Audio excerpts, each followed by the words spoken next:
नमस्कार दोस्तों, मैं हूं हिमांशु वर्मा और स्वागत है आपका हमारे यूट्यूब चैनल संगवारी क्लासेस में।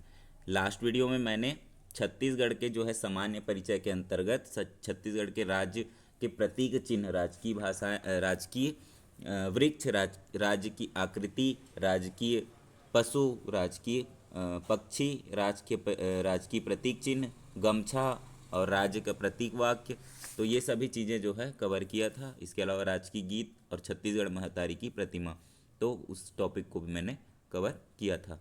तो यहाँ पर हम लोग छत्तीसगढ़ के सामान्य परिचय के अंतर्गत हम लोग चल रहे हैं। अभी कुछ जो टॉपिक बचे हुए थे वो मैं यहाँ पर बता रहा हूँ, अभी कवर कर रहा हूँ जो बचे हुए टॉपिक थे। थोड़े थोड़े बीच बीच में जो है सामान्य परिचय के वीडियोस आएंगे, क्योंकि ये फैक्ट्स हैं और इसको धीरे धीरे करके हम लोग याद करेंगे। तो यहाँ पर है हम लोग फिर से देखने जा रहे हैं छत्तीसगढ़ के सामान्य परिचय के अंतर्गत छत्तीसगढ़ राजभाषा आयोग के बारे में। तो छत्तीसगढ़ राजभाषा आयोग हमारा टॉपिक क्या है? छत्तीसगढ़ राजभाषा आयोग टॉपिक हो जाएगा छत्तीसगढ़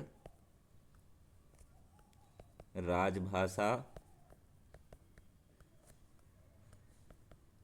आयोग।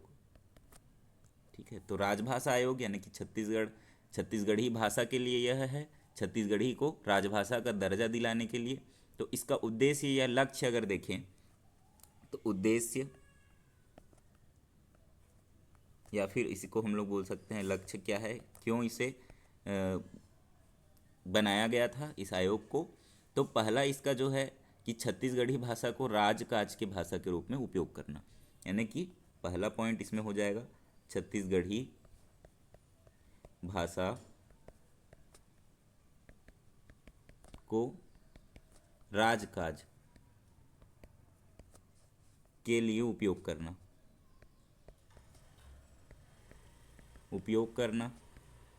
ये इसका हो जाएगा पहला उद्देश्य। राजकाज मतलब आपको छत्तीसगढ़ गवर्नमेंट का जितना भी कार्य होगा, जो भी गवर्नमेंट कार्य होंगे उसमें छत्तीसगढ़ी भाषा में भी एक जो है फाइल जारी किया जाएगा। मतलब कुछ भी जो कोई आता है, अधिसूचना आती है तो एक छत्तीसगढ़ी भाषा में भी अधिसूचना आएगी। इंग्लिश और हिंदी में जैसे आती है उसी प्रकार यहाँ हिंदी और छत्तीसगढ़ी में आएगी।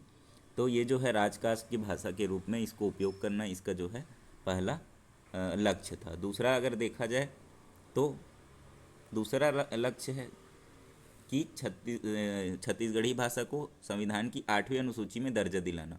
ठीक है, तो राजभाषा, इसको हम लोग राजभाषा के नाम से बोलेंगे छत्तीसगढ़ी भाषा को। तो राजभाषा को संविधान की 8वीं अनुसूची में दर्ज कराना, 8वीं अनुसूची में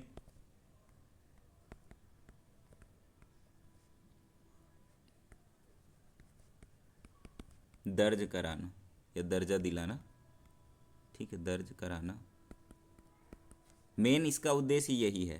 ठीक है, इसका मुख्य उद्देश्य क्या है? ये राजभाषा को संविधान की 8वीं अनुसूची में दर्ज कराएंगे। अगर हमारा छत्तीसगढ़ी भाषा संविधान की 8वीं अनुसूची में दर्ज हो जाती है तो बहुत सारे एग्ज़ाम्स वगैरह जो हैं इसमें दिया जा सकता है। इसके अलावा इसके बहुत सारे फ़ायदे होंगे। तो छत्तीसगढ़ी भाषा को राष्ट्रीय स्तर पर जो है एक पहचान मिल जाएगी। तो इसलिए इसे छत्तीसगढ़ी भाषा को या राजभाषा को संविधान की 8वीं अनुसूची में दर्ज कराना, यही इसका मुख्य उद्देश्य है।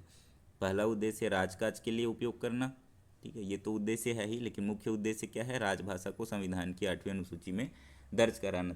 तो जो तीसरा इसका उद्देश्य होगा वो है हमारा कक्षाओं के पाठ्यक्रम में शामिल करना। तो कक्षाओं के पाठ्यक्रम में इसको तीसरी भाषा, त्रिभाषाई भाषा के रूप में पाठ्यक्रम जारी किया जाएगा। ऐसा हमारे इस राजभाषा आयोग का उद्देश्य था, कक्षाओं के पाठ्यक्रम में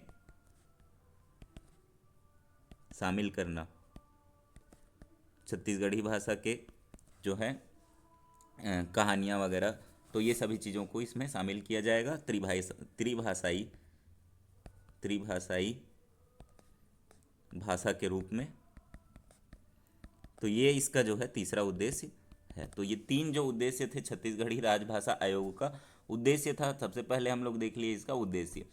तो पहला तो ये हमारा संविधान के 8वीं अनुसूची में दर्ज कराना, जो सबसे मुख्य उद्देश्य है। दूसरा है हमारा राजकाज के रूप में उपयोग करना, और तीसरा हमारा है कक्षाओं के पाठ्यक्रम में त्रिभाषाई के रूप में शामिल करना, त्रिभाषाई भाषा के रूप में शामिल करना। तो ये बहुउद्देशीय जो है इसका जो उद्देश्य था क्या था, बहुउद्देशीय संगठन है यह। तो छत्तीसगढ़ी राजभाषा आयोग एक संगठन है जो कि बहुउद्देश्य के साथ लक्ष्य पूर्ति के लिए इसकी स्थापना की गई थी। संविधान का 8वीं अनुसूची में शामिल करना इसका सबसे पहला उद्देश्य था। ये हमारा एक पॉइंट होता है। इसके बाद हम लोग देखते हैं नेक्स्ट पेज ले लेता हूँ मैं। तो यहाँ पर हम लोग देखेंगे इस अब देखो, छत्तीसगढ़ी राजभाषा एक आयोग है, तो इसके लिए एक विधायी प्रक्रिया जो कि विधायी प्रक्रिया जो है किया गया था ताकि इसका स्थापना किया जा सके, तो विधायी प्रक्रियाएं अपनाई गई। तो विधायी प्रक्रिया के लिए क्या किया गया, तो सबसे पहले जो है छत्तीसगढ़ी राजभाषा आयोग के लिए एक छत्तीसगढ़ राजभाषा संशोधन विधेयक 2007 लाया गया। तो विधेयक कौन सा लाया गया, ध्यान देंगे। एक इसके लिए क्या आता है, विधेयक आएगा, क्या नाम है उसका, छत्तीसगढ़ राजभाषा संशोधन विधेयक। ठीक है, पहले से कोई छत्तीसगढ़ राजभाषा विधेयक था, तो उस पर एक संशोधन होता है 2007 में इस आयोग के गठन के लिए। पहले से ही हमारे छत्तीसगढ़ में राजभाषा विधेयक था। ठीक है, छत्तीसगढ़ राजभाषा विधेयक था, पर उसमें एक संशोधन किया गया 2007 में आयोग की स्थापना के लिए। और ये विधेयक जो है 28 नवंबर 2007 को इसको पारित किया गया था। तो ये विधेयक कब पारित कब हुआ, तो ध्यान देंगे। विधेयक जो है 28 नवंबर 2007 को पारित हुआ था, और इसी को जो है 28 नवंबर 2007 को पारित हुआ था। इसलिए इस दिन क्या मनाएंगे हम लोग, राजभाषा दिवस या छत्तीसगढ़ी दिवस के रूप में इसको मनाया जाता है 28 नवंबर को प्रत्येक वर्ष। ठीक है, 28 नवंबर को प्रत्येक वर्ष छत्तीसगढ़ी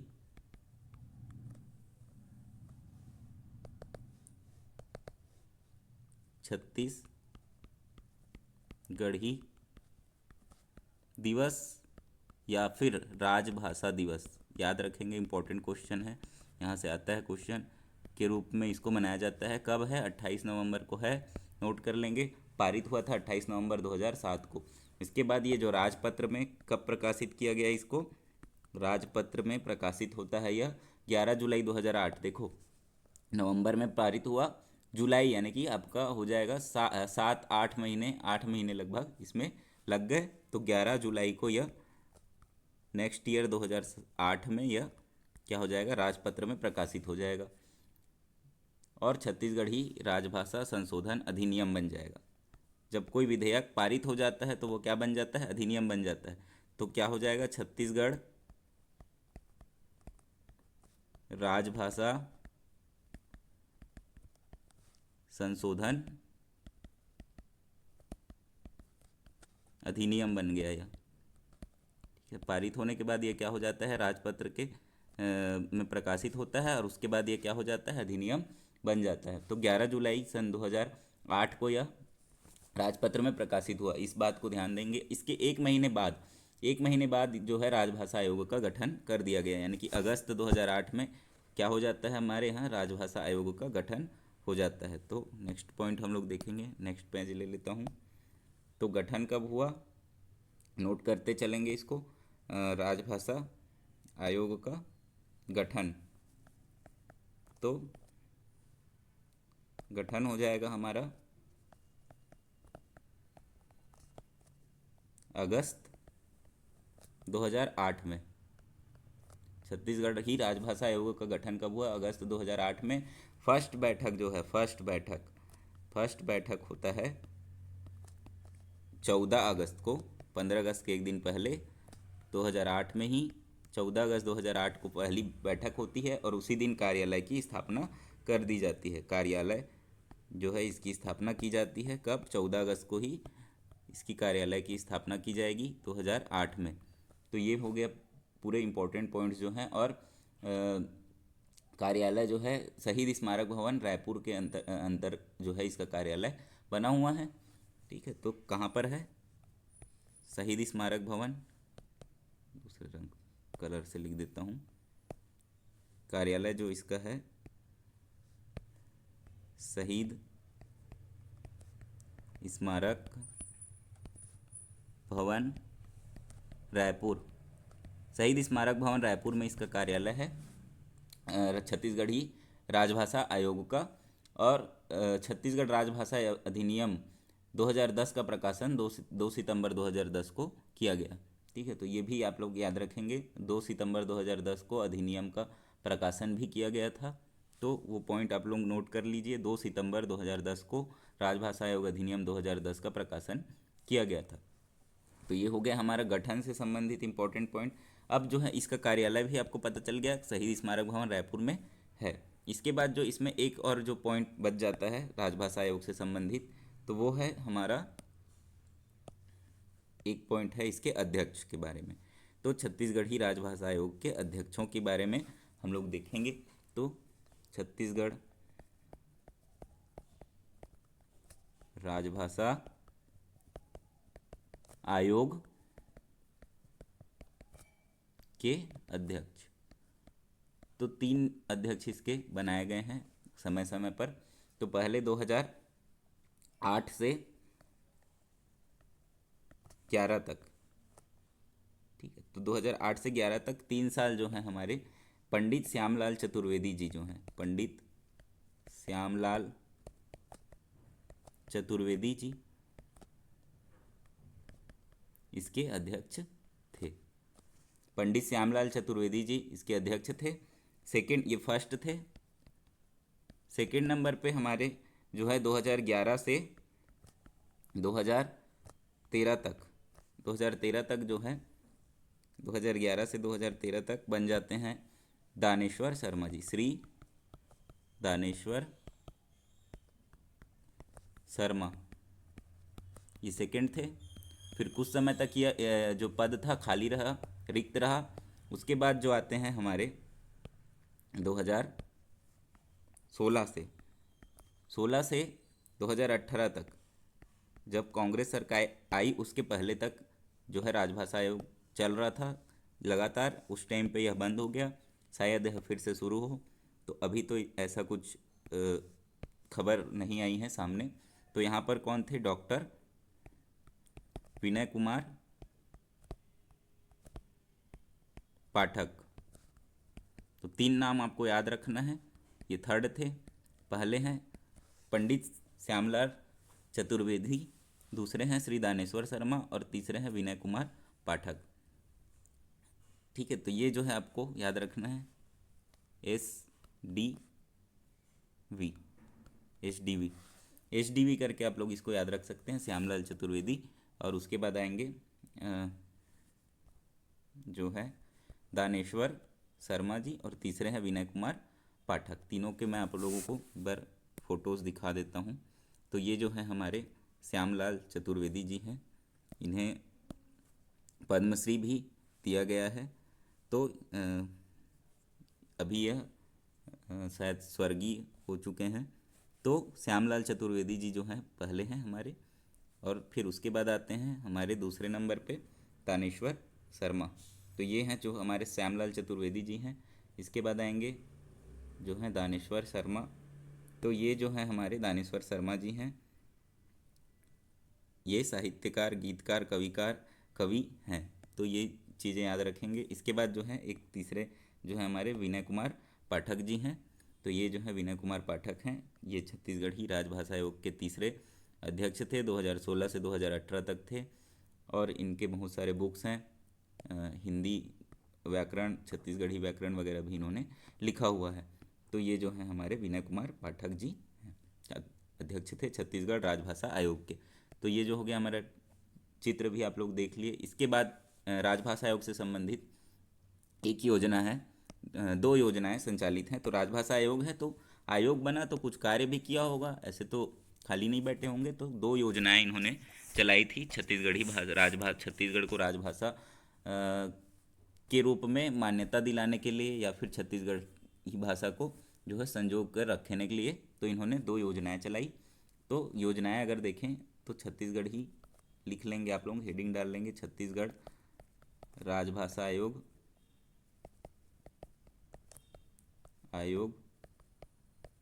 की योजनाएं, द्वारा संचालित योजनाएं या फिर की योजनाएं तो ये जो है हमारी राजभाषा आयोग की योजनाएं जो थी, तो पहला जो योजना है हमारा, पहला योजना हो जाएगा माई कोठी योजना, माई कोठी योजना। और दूसरा जो योजना हो जाएगा वो हो जाएगा बिजहा कार्यक्रम, बिजहा कार्यक्रम बोलो या बिजहा योजना बोलो, तो ये जो है दूसरा योजना हो जाएगा। पहला है माई कोठी योजना, दूसरा है बिजहा योजना या बिजहा कार्यक्रम। तो इन योजनाओं से संबंधित जो चीज़ें हैं, पहला जो है माई कोठी योजना, तो ये माई कोठी है, और दूसरा क्या है, बिजहा। तो मैं पहले बिजहा बता रहा हूँ, ध्यान देंगे, बिजहा इसलिए बता रहा हूँ, इसको याद करने का मैं तरीका बता रहा हूँ। तो बिजहा योजना जो है ये क्या है, छत्तीसगढ़ी के लुप्त होते शब्दों को संग्रहित करने के लिए बिजहा योजना चलाया गया है। छत्तीसगढ़ी के लुप्त शब्दों को, लुप्त होते शब्दों को संग्रहित करने के लिए, छत्तीसगढ़ी के लुप्त होते शब्दों को संग्रहित करने के लिए है। जबकि माई कोठी योजना जो है हमारा छत्तीसगढ़ी भाषा से संबंधित पुस्तकों का क्रय करके संग्रहित करने के लिए। तो इसमें बुक्स हैं, छत्तीसगढ़ी भाषा के बुक्स हैं जो, ठीक है, उसको खरीद कर संग्रहित करना है, ठीक है, क्रय करके संग्रहित करेंगे। तो ये इसमें जो है आपका बुक्स को संग्रहित किया जा रहा है। छत्तीसगढ़ी भाषा के बुक्स को क्या करेंगे, क्रय करके संग्रहित करेंगे, कौन, राजभाषा आयोग में। तो ये माई कोठी योजना है। और बिजहा कार्यक्रम क्या है, छत्तीसगढ़ के लुप्त होते शब्दों को संग्रहित करना। अब इसको याद कैसे रखोगे, देखो, बीज छोटे होते हैं, छोटे छोटे बीज होते हैं, और बीज को ही हम लोग, धान के बीज हैं मान लो, या कोई भी बीज हैं, तो बीज को कहाँ रखते हैं, कोठी में रखते हैं गाँव में। तो बीज को कहाँ रखते हैं, कोठी में रखते हैं। तो जो बीज है, बीज क्या है, शब्द हैं, शब्द क्या है, बीज हैं। और शब्दों को किस में लिखा जाता है, बुक्स में लिखा जाता है। तो बुक्स, शब्द क्या है, बुक्स के अंदर आते हैं। तो बीज से आपको याद रखेंगे, शब्दों को याद रखेंगे। और कोठी जो है आप लोग, माई कोठी योजना जो है बुक्स को क्रय करके संग्रहित करने की योजना है। तो वही सेम जो है, नाम भी उसके अनुसार ही है। तो ये हो गया नाम याद रखने का तरीका। ये हो गया हमारा छत्तीसगढ़ी राजभाषा आयोग पूरा कंप्लीट। छत्तीसगढ़ी राजभाषा आयोग के बारे में इतना ही है। इसके बाद हम लोग कुछ प्रमुख दिवस देखेंगे जो कि संबंधित है हमारा, छत्तीसगढ़ में कुछ प्रमुख दिवस की घोषणा की गई है।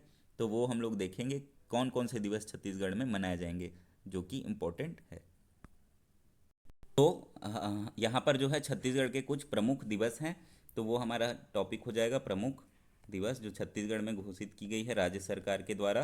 तो ये लिख लेंगे यहाँ पर, राज्य सरकार द्वारा घोषित प्रमुख दिवस जो है। तो 1 मई को हमारे छत्तीसगढ़ में 1 मई को मजदूर दिवस के रूप में मनाया जाता है। पूरे राष्ट्रीय मजदूर दिवस के रूप में 1 मई को मनाया जाता है।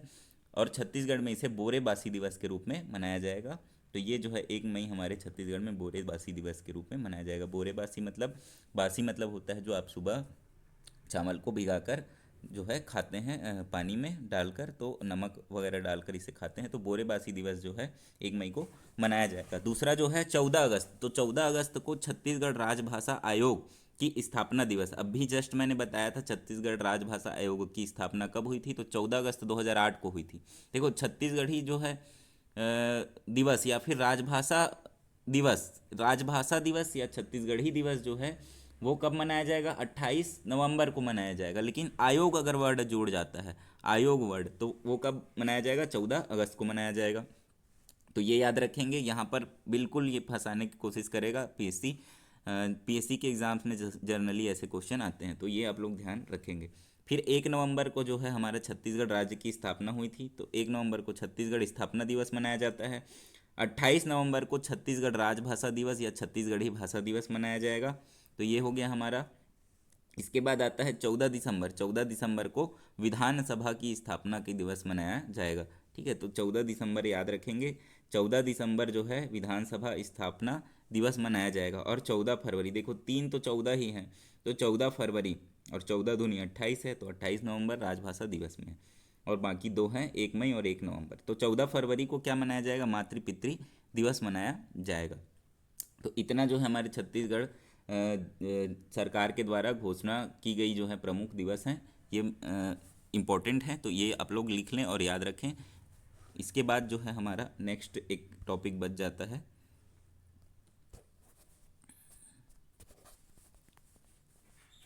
छत्तीसगढ़ के सरकार के द्वारा कुछ त्योहारों को घोषणा की गई है अवकाश के रूप में, जो छत्तीसगढ़ के त्यौहार थे, या फिर छत्तीसगढ़ में जो एक बड़ी जनसंख्या जिस त्यौहार को मनाती है, तो वो वैसे त्यौहार जो थे उन्हें क्या किया गया? अवकाश के रूप में घोषित किया गया। क्योंकि ये भारत सरकार के द्वारा अवकाश के रूप में घोषित नहीं किया गया था, तो इसे छत्तीसगढ़ सरकार के द्वारा विशिष्ट रूप से अवकाश जो है छत्तीसगढ़ राज्य के अंतर्गत दिया जाएगा, इसलिए इसे घोषणा की गई थी। इसका उद्देश्य क्या था? इसका उद्देश्य था ग्रामीण संस्कृति का संरक्षण करना। तो ये जो टेबल दिख रहा है वो क्या है? नए सार्वजनिक अवकाश का टेबल है, सार्वजनिक अवकाश का टेबल है, जो कि छत्तीसगढ़ सरकार के द्वारा घोषित की गई है। संस्कृति के संरक्षण के लिए है यह। इसका उद्देश्य क्या है? संस्कृति का संरक्षण करना, ग्रामीण संस्कृति का संरक्षण करना लिख सकते हैं, क्योंकि ग्रामीण संस्कृति गाँव में यह त्यौहार बहुत अच्छे तरीके से मनाए जाते हैं ये सभी त्यौहार। तो त्यौहार जो है हमारा सबसे पहला त्यौहार है हरेली। तो त्योहारों का भी मैं एक क्रम लाऊंगा, वहाँ पर जो है कौन से मंथ में, हिंदी के कौन से महीने में कौन से त्यौहार मनाए जाते हैं छत्तीसगढ़ में, तो वह सभी चीज़ें उसमें रहेंगी। पर यहाँ पर जो है मुख्य रूप से अवकाश वाले जो त्यौहार हैं उसे हम लोग ध्यान देंगे। तो हरेली जो है, श्रावण अमावस्या में हरेली का त्यौहार मनाया जाता है। जब सावन आता है तो हरेली का त्यौहार मनाया जाता है छत्तीसगढ़ में।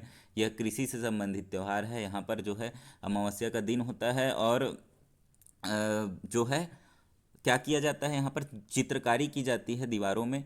और जो है इसके बारे में और भी बहुत सारी बातें हैं, जो डरावने चित्र होते हैं पशुओं के, तो वो सभी दीवार में किया जाता है।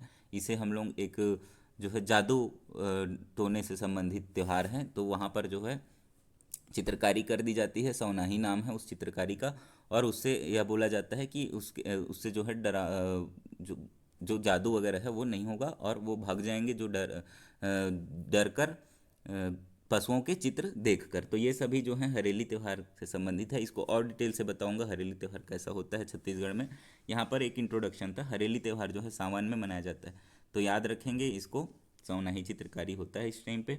इसके बाद आता है विश्व आदिवासी दिवस। तो विश्व आदिवासी दिवस जो है 9 अगस्त को मनाया जाएगा। तो 9 अगस्त को विश्व आदिवासी दिवस मनाया जाता है, और इसे छत्तीसगढ़ में क्या किया गया है? सार्वजनिक अवकाश के रूप में घोषित किया गया है। इसके बाद आता है हरतालिका तीज। हरतालिका तीज जो तीज होता है, जो कि छत्तीसगढ़ में बहुत विशिष्ट रूप से मनाया जाता है तीज का त्यौहार, जो कि भादो शुक्ल पक्ष तृतीया, भादो की शुक्ल पक्ष तृतीया को यह मनाया जाता है। तो इस दिन भी आपका अवकाश घोषित किया गया है। इसके बाद आता है भक्त माता कर्मा जयंती। ये चैत्र के कृष्ण पक्ष एकादशी के दिन मनाया जाता है। शुक्ल पक्ष और कृष्ण पक्ष क्या होता है, ये सब कुछ मैं त्योहारों वाले क्रम में बताऊंगा। यहाँ पर जो है ध्यान देंगे कि ये शुक्ल पक्ष तृतीया को हरतालिका तीज भाद्रपद में मनाया जाता है, और भक्त माता कर्मा जयंती एकादशी है। कृष्ण पक्ष एकादशी चैत्र में भक्त माता कर्मा की जयंती मनाया जाता है। उसके बाद आता है छठ पूजा। छठ पूजा जो है बिहार से संबंधित त्यौहार है। बिहार में यहाँ बहुत ज़्यादा अच्छे तरीके से मनाया जाता है। हमारे छत्तीसगढ़ में बिहार के बहुत सारे लोग आकर बसे हुए हैं, तो उनको ध्यान में रखते हुए छठ पूजा जो है बहुत वो यहाँ पर सेलिब्रेट करते हैं। बिलासपुर में एक छठ घाट भी है अरपा नदी पर, तो वो बहुत फेमस है। तो इस तरीके से जो है छठ जो है बिहारियों का त्यौहार है, और उसे बहुत अच्छे तरीके से छत्तीसगढ़ में भी मनाया जाता है बिहारियों के द्वारा, बिहार के समाज के द्वारा। तो इसलिए इस दिन भी छुट्टी की घोषणा की गई है। तो छठ पूजा में हमारे कार्तिक शुक्ल पक्ष षष्ठी, तो कार्तिक शुक्ल पक्ष के षष्ठी में यह जो है मनाया जाता है। दिवाली के बाद यह आता है। तो ये बहुत इस दिन भी जो है इसे अवकाश के रूप में घोषित कर दिया गया है। तो इसके बाद आता है छेरछेरा और शाकंभरी जयंती। तो छेरछेरा और शाकंभरी जयंती ये दोनों जो है पुष पूर्णिमा के दिन मनाया जाता है। छेरछेरा जो है पुष पूर्णिमा के दिन मनाया जाता है। शाकंभरी जयंती भी इसी दिन मनाया जाता है और इस दिन भी क्या किया गया है, अवकाश घोषित कर दिया गया है। इसके बाद जो आता है गोवर्धन पूजा, ये कार्तिक शुक्ल पक्ष के टाइम पे यह मनाया जाता है, दिवाली के दूसरे दिन यह होता है।